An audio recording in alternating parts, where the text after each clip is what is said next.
The crisis of our time is a crisis of what we might call a subjectivist epistemology.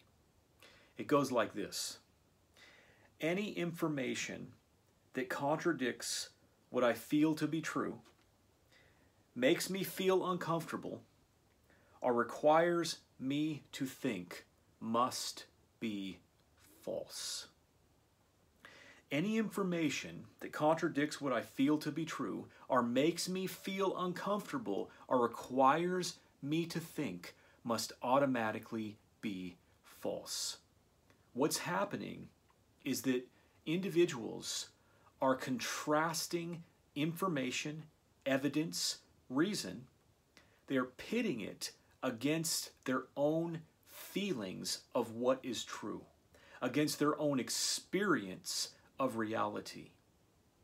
So if an individual lives in a country that is full of a particular virus and this person has not gotten sick yet, they might be likely to conclude that this virus is not very serious, while the evidence might show something quite different. The subjectivism is dominant. The emotionalism of the person's experience is the dominant factor. It becomes the epistemology for determining the nature of reality.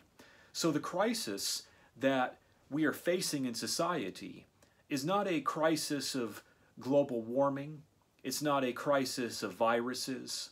It's not a crisis of geopolitics. It's first and foremost a crisis of subjectivist epistemology, because that is what makes it so we cannot deal with other things. This sabotages our capacity to comprehend reality and to respond intelligently to situations in the world.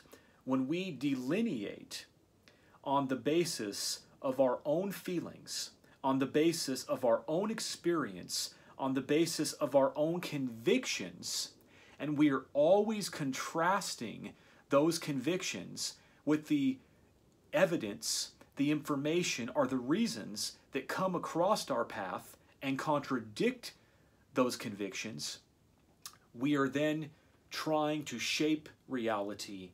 We are wish-fulfilling reality what we want it to be.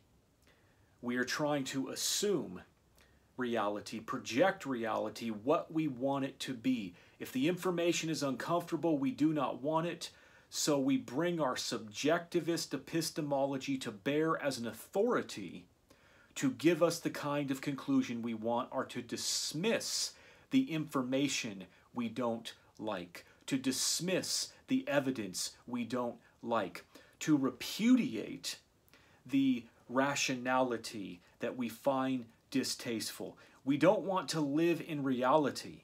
We want to live in our subjectivity. The crisis that we face is the crisis of a subjectivist epistemology.